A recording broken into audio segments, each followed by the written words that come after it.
레고 랜드 사태 이게 도대체 어떻게 돌아가고 있는지. 윤석열하고 김진태는 샴쌍둥이에요. 이 문제 쉽게 해결 안 됩니다. 이게 어디서 비롯된 거냐면 무능 플러스 탐욕입니다. 중앙정부에서 하는 거나 지방정부를 맡은 사람이랑 똑같아요. 먼저 윤석열 정부 지금 5월 10일부터 경제성과를 보게 되면 좋은 거 하나도 없죠. 무역수지 적자 지금 계속해서 지금 급증하고 있는데 특히 이제 대중무역수지는 흑자로 하다가 적자로 전환된 거 잘들 여러 번 얘기했습니다. 64억 달러 흑자에서 37억 달러 적자. 그러니까 100억이 날라간 거지. 100억 달러가. 그러다 보니까 이제 우리나라가 이제 환율 상승이 제일 세계에서 높고요. 일본 엔화 다음으로 심지어 뭐냐면 블룸버그에서 필리핀이나 타이, 태국이 취약 통화라 했는데 그들보다 더 원화가 떨어지고 있죠. 주가도 우리나라가 그러니까 하락폭이 가장 큽니다. 중국 상해 지수 같은 경우는 1%도 안 떨어졌어요. 경제성장률이 오늘 발표됐죠. 경제성장률은 우리나라에서 활동하는 외국인까지도 포함한 거예요. 근데 우리나라 국민만으로 계산하게 되면 이미 마이너스가 진행되고 있습니다. 좋은 게 하나도 없어. 거기다 뭐 이제 인플레는 굉장히 가잖아요. 시정연설하면서 했던 얘기가 뭡니까? 1,000조가 넘는다. 우리나라 국가 부채가 5월 달에 출범을 하면서 53조 3천억 원 정도의 초과세수가 있더라. 없다고 하던 돈이 53조로 나왔죠, 갑자기. 제가 늘 얘기하지만 기재부 관료들이 그러니까 이걸 이제 과소 추계해가지고 문재인 정부에서 못 쓰게 한 거죠. 그러니까요. 그래서 2월 달에 1차 추경 편성할 때 돈 없다고 난리를 폈었잖아요. 근데 대통령 선거 끝나자마자 그러니까 갑자기 53조 이상이 돈이 튀어나온 거예요. 그러니까요. 분식 해결한 거야. 분식 해결. 분식 해결을 제대로 잡아가지고 하게 되면은 국가 채무가 어느 정도 되냐 하냐면 이게 정부에서 발표한 게 1135조 정도 돼요. 1135조요. 국가 채무가 줄었다고 하는데 윤석열 정부에서 줄은 게 아니라 늘었다. 그렇죠. 문재인 정부 때 요거였는데 윤석열 정부 때 요거다. 그런데 줄었다고 거짓말하고 있다. 그렇죠. 왜냐면 이 초과세수 발생한 거를 갖다 끼워 넣은 거예요. 분식 해결한 거죠. 그래서 그 차액이 112조 정도가 증가한 거예요. 이 규모가 어느 정도냐면요. 문재인 정부 그러니까 2017, 18, 19년 3년 동안에 국가 채무 증가액이 100조가 안 됩니다. 96조뿐이 안 돼. 3년 동안에. 그러니까 그걸 넘어서는 거예요. 한 번에? 예. 예? 출범하고 나서 다음 내년까지요. 국가 채무가 안 증가했다고 그러고 앉아 있는 거예요. 개뻥을 치고 있다. 예. 역대 최고예요. 그러니까요. 국가 채무 과하기 위해서 방만 경영을 줄이기 위해서 공공기관 자산 매각 하겠다는 거잖아요. 그걸 명분 삼아가지고. 그렇죠. 자산 매각 하겠다는 거잖아요. 이 논리가 김진태 거기서 똑같습니다. 자, 넘겨보세요. 그 레고랜드라는 사업은요. 김진태조차도 공약으로 내셨던 거예요. 이게 왜 탐욕이라고 하냐면요. 김진태가 9월 28일 날 강원도 중도개발이라는 그러니까 일종의 공기업을 하나 만든 거죠. 레고랜드를 개발 사업을 하기 위해 가지고 강원도가 김진태가 만든 게 아니라 그렇죠. 그 이전에 이제 최문순 씨한테 만든 건데 개발 공사를 위해서 만들었는데 기업 회생 절차로 이제 넘기겠다. 한 거예요. 기업 회생 절차를 하겠다는 얘기는 이 비청산 하기 위해 가지고 강원 중도 개발 공사를 자산들을 다 매각하겠다 이거예요. 교수님 말씀은 도대체 왜 지자체가 지급 보증했던 이 사업을 나 돈 갚을 수 없어. 강원도가 돈이 있는데도 그거 갚아줄 수 없어. 선언을 해버렸단 말이죠. 그러니까 시장에서 난리가 난 거예요. 절대 망하지 않는 지방 정부가 보증했던 게 날아가니까.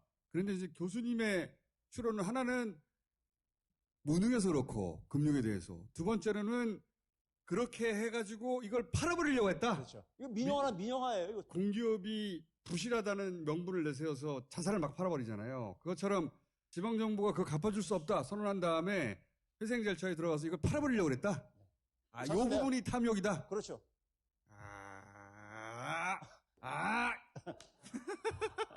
그 의도를 대부분 이해 못 하거든요. 돈은 있어. 돈은 있는데 왜 안 줘? 강원도가 강원 중도개발이라는 회사를 만든 거예요. 강원도가 한 55%를 갖고 있는 거예요. 강원도의 회사인 거예요. 멀린 엔터테인먼트라든가 이런 영국 회사를 참여시키고 PF 사업, 그리고 프로젝트 파이낸싱 사업의 미래성을 가지고 이제 그러니까는 자금 조달하고 그런 거란 말이에요. 그거를 시행사를 만들어 가지고 CP를 발행하게 한 거예요. 자산을 담보로 해가지고 이제 어음을 발행을 한 거예요. 증권회사들이 되게 이런 금융상품을 이제 유통시키니까는 이걸 이제 투자증권을 비롯해서 유통시킨 거예요. 근데 9월 28일 날에 이제 그러니까는 이 김진태가 이거에서 못 갚겠다 이렇게 다시 한 선언을 한 거예요. 그러니까 금융회사들은 갑자기 벙쪄가지고 도대체 이게 무슨 사태지? 9월 30일 날 기준으로 제가 재무제표를 구했어요. 강원 중도 개발에 9월 달까지 248억 원 정도가 이익을 만들어냈어요. 갚아야 될 이자 비용이 100억 원이 좀 안 돼요. 이 이자를 갖고 나서도 한 150억 정도 차이가 있는 거잖아요. 그럼 이자만 제대로 갚으면은요, 연장시켜주니까는. 근데 이걸 갑자기 이제 청산하겠다고 한 거예요. 그러니까 이자 줄 돈도 있고, 예. 회사에 돈도 있고, 설사 회사에 돈이 없다도 강원도에 돈이 있잖아. 그런데 지방정부가 못 줘 해버린 거예요. 지방정부가 그러니까 채권을 발행할 때는요, 사실상 중앙정부가 보증을 해주는 거예요. 법적으로 안 갚을 수가 없는 돈이야. 왜? 계약할 때 지급 보증을 해줬으니까는. 안 갚을 수가 없는 건데, 안 갚겠다고 갑자기 선언을 한 거예요. 정부 대응이 언제 나왔냐면, 엊그저께 일요일 날 50조 플러스 알파 자금 유동성 공급하겠다. 그게 23일입니다. 그러니까 28일부터 23일까지 25일 차이가 있는 거예요. 25일 동안 중앙정부도 이 사태가 갖고 있는 의미를 모르고 있었던 거야. 김진태가 사고 치고 나서 채권 시장은 자금 경색이 이제 막 진행됩니다. 왜냐면 지방정부가 정권이 바뀌니까는 자기들이 빚진 것도 안 갚겠대. 이런 일이 대한민국에서 일어난 거예요. 그러니까 시장에서 볼 때는 지방자치단체가 이러는데 일반 기업들이 발행한 거는 오죽하겠냐. 2천억 문제가 생겼는데 왜 50 플러스 알파 유동성 공급을 하느냐. 돈이 왜 이렇게 많이 필요하냐. 그냥 강원도 한 군데 관련된 회사가 잘못된 건데 왜 다른 부동산 관련 회사들이 다 망한다고 그러냐. 증권사도 망하고. 한전 같은 것은 망할 리가 없잖아요. 근데 한전도 채권을 발행해서 돈을 조달하려고 하는데 유찰됐어. 왜냐하면 사실상 국채나 마찬가지인 지방채가 자빠졌잖아요. 그러니까 투자자들 입장에서는 지방채도 지금 디폴트가 나는데 그러면 그 아래에 있는 등급들은 불안하잖아. 내 돈인데. 그러니까 안 사는 거예요. PF로 조달하는 부동산들은 이 사업이 잘 될 거야 생각하고 미래가치에 투자하는 건데 그 채권을 안 사는 거예요. 기업들은 회사채를 발행해서 돈을 조달해야 되는데 안 사니까 돈을 조달할 방법이 없으니까 이게 이어지면 문을 닫아야 되는 거예요. 그런 일들이 연쇄적으로 벌어진 거야. 그게 연쇄적이다 보니 지치지 마. 획기적인 원샷 건강덤 이뮨 바이탈샷. 오늘도 야근가. 그러니까 50조 원 플러스 알파 이렇게 정부가 지금 우리 그만큼 공급해 줄게. 이 회사채 이런 거는 말할 것도 없고, 심지어 뭐냐면 지난 금요일 날 국채까지 외국인들이 이제 던지기 시작한 거예요. 그러니까 금요일 날 굉장히 막 급박하게 들어간 거예요. 당군 이래 최대 재건축 사업이라는 둔천동 주공 아파트도 자금 조달에 실패라고. 롯데건설은 그것 때문에 지금 부도설까지 막 이렇게 휩싸이고 그러면서요. 예? 막 이런 사태까지 막 벌어진 거예요. 그러다 보니까 일요일 날 갑자기 50조 플러스 알파를 이제 그러니까 투입하겠다. 더 웃긴 건요, 교수님 이거예요. 그 전날은 합동 단서반을 구성해가지고 루머 잔속에 들어갔어. 이 새끼들 이거밖에 할 줄을 몰라. 무슨 루머야. 실제로 그렇게 벌어졌는데 자금 조달이 실제로 안 되고 있는데 자기들이 자금 경제 상황을 만들어 놓고 그런 말 하면은 이제 갖다 잡아다가 이제 그러니까 넘기겠다 이거야. 이 그러니까 새끼들은 진짜 과거 박정희 시대 때 박정희 욕하면 아니 출발사 욕하게 되면은 잡혀가고 이제 그런 시절을. 그거는 박정희 요거 실제로 한 거 아니에요. 자금시장 경색 루머를 단속한다잖아. 실제로 경색이 됐는데 이미 벌어졌는데 루머가 아니잖아. 그걸 루머라고 하는 사람이 그게 거짓말이지. 그러니까 말하지 말라는 거야. 윤석열 정부 못하는 거 말하면 안 돼? 다 잡아갈 거야? 야. 지금 이게 25일 만에 대응했으니까 이게 얼마나 뒷북치기예요. 무능한 거예요. 시장의 불신은 뭐냐면 이 정부 되게 무능하구나. 이 50조 가지고는 엄발의 오줌 누기예요.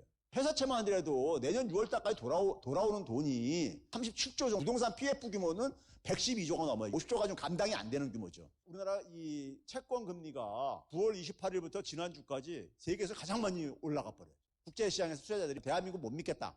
급등을 한 거예요. 그러니까요. ABS라는 자산 유동화 증권인데 김진태가 그러니까 사고 치기 전에 발행해 가고 사고 치고 난 이후에 이제 그러니까 발행액을 보게 되면 확 줄어들고 있잖아요. 시장에서 소화가 안 되는 거니까. 자, 넘겨보세요. 회사채는 이렇게 줄었고 예. ABS도 이렇게 줄었다. 예.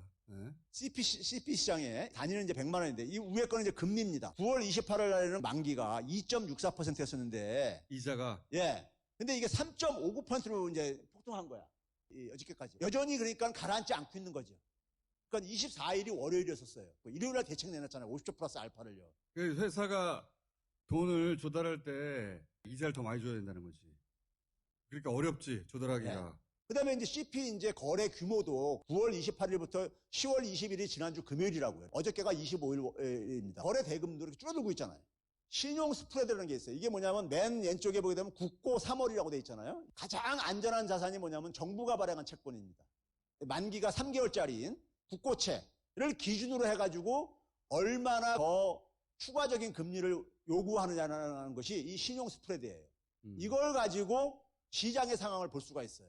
회사채를 보게 되면 가장 신용도가 높은 게 AAA란 말이에요. 이것도 대책을 내놨을 때가 AAA가 0.94%포인트 정도가 스프레드가 붙었는데 어저께 그러니까 1.02까지 계속 오르고 앉았잖아요. 그러네. 예. 국채 이자가 한 2.8 정도 되면 여기에 한 0.6만 더하면 우리나라 대기업들은 조달할 수 있어야 되는 그렇죠. 건데 그런데 국채도 올랐지만 금리가 1%를 더 줘야지 그렇죠. 절대 망할 리가 없다고 생각하는 기업들이잖아요. 그 기업들도 계속 금리가 오르고 있다. 돈을 조달하기 어렵다는 얘기지. 회사채 중에서 가장 신용도가 높은 AA도 계속 오르고 있죠. 50조 플러스 알파가 처음 탁 나와서 네. 진정되고 있다는 기사가 많이 나왔거든요. 근데 실제로는 진정되고 있는 게 아니네. 문제는 뭐냐면 발행을 하더라도 굉장히 높은 금리를 요구하는 거예요. 못 믿는 거지 여전히. 네. 그렇죠. 기타 금융채, 부동산 PF 사업을 인해가지고 가장 많이 물려있는 금융회사들, 저축은행이라든가, 보험회사라든가, 카드사라든가요. 그 다음에 이제 새마을금고 같은 이런 데이 많이 물려있는데, 여기서 발행하는 채권이 기타 금융채입니다. 여기도 보게 되면은, 마찬가지. 쫙 오르고 있잖아요. 마찬가지고. 그래, 마찬가지죠. 계속 오르고 있고. 계속 오르고 있다는 겁니다. 자, 은행채. 은행은 그래도 좀 안전하잖아요. 은행 망하면 되게 정부가 공적 자금 투입하고 막 그러니까요. 근데 이것도 오르고 있잖아요. 은행채조차도. 은행조차 2배로 올랐네. 예. 특수채는 뭐냐면 이 공공기관이라든가 정부가 보증한 한정 같으면 되죠. 이것도 마찬가지잖아요. 여기도 계속 오르고 있네. 그러니까 뭐 자금 시장이 기본적으로 못 믿는 거예요, 지금 그러니까. 사람들이 공포가 지배하고 있는 거예요. 그러다 보니까는 시장에서 이제 무능하다. 이렇게 보고 있는 거죠. 실력이 뽀로난 거죠. 그렇죠. 영국도 한번 출렁출렁 했잖아요. 영국 총리가 최단 시간 내에 퇴장당했잖아. 전 세계 투자자들이 영국이든 어느 나라든 이 국채가 어떻게 움직이는지 얼마나 취약한지 정부의 실력이 어떤지 보고 있다는 거예요. 그렇죠. 근데 한국이 이렇게 출렁출렁한 걸 봤다. 실력을 확인했다는 거지. 그러면 어느 순간 뜯어먹으러 달려들 수 있잖아요. 대한민국 같은 경우는 금리가 앞으로 계속 오를 일이 남아있잖아요. 플러스 뭐냐면 부동산이 빠르게 식고 있잖아요. 해외 투자자들이 볼 때는 이걸 감당할 수 있겠어? 조치가 나온 다음에 개선되고 있다는 일부 전문가들이 그런 얘기 하는 사람들이 있는데 저는 그분들한테 그런 얘기 해주고 싶어. 그럼 본인이 한번 사라고. 진정됐으면 거기서 투자하시라고. 네? 안 하지. 그 얘기는. 이번에 가장 피해는 이거다. 금액이 아니라 실력이 뽀록났다는 거. 그러니까 정부가 굉장히 무능하다는 게 이제 드러난 거예요. 뽀록나다는 거. 숫자가 보여준 거잖아요. 2,050억 원 이자, 2,050억 원 대출 그 빚 때문에 50조를 그러니까는 그 수치가 사실은 상징적으로 보여주는 거잖아요. 아니, IMF도 저절로 온 게 아니거든요. 국제 약탈적인 금융이 노리고 있다가 집어먹은 거 아니에요. 그런데 김진태는 뭐라 합니까? 이자 이제 상환하겠다는데 여전히 뭐냐면 자산은 매각하겠다고 하고 있는 거예요. 사겠다는 사람이 이미 있다는 얘기인데. 그런 추정을 할 수밖에 없는. 그러니까 이 정부가 중앙정부에서도 그러니까 공공기관 자산 매각하겠다고. 그러니까 지금 김진태가 하는 거 똑같이 돌리잖아요. 그러면서 덧붙이는 말은 이전 정부가 잘못했기 때문에. 그렇지. 거기다 이제 갖다 붙이는 거야. 그러니까. 정치를 갖다 붙이고 그거를 팔고. 지금 이 중도개발공사는요. 자산이 부채보다 많아요. 부도가 날 지금 상황은 아니라 이거죠. 그러니까. 근데 이거를 그러니까는 왜 이렇게 팔아치우려고 하느냐. 파산시키는 거죠. 파산시켜가지고. 의도적으로. 이게 난리가 일어날 줄 몰랐던 거지. 무능은 그 부분에 해당되는 것이고. 그래서 팔아치려고 하는 것은 탐욕에 해당되는 것이다. 탐욕이거든요. 교수님? 여기까지요. 알겠습니다.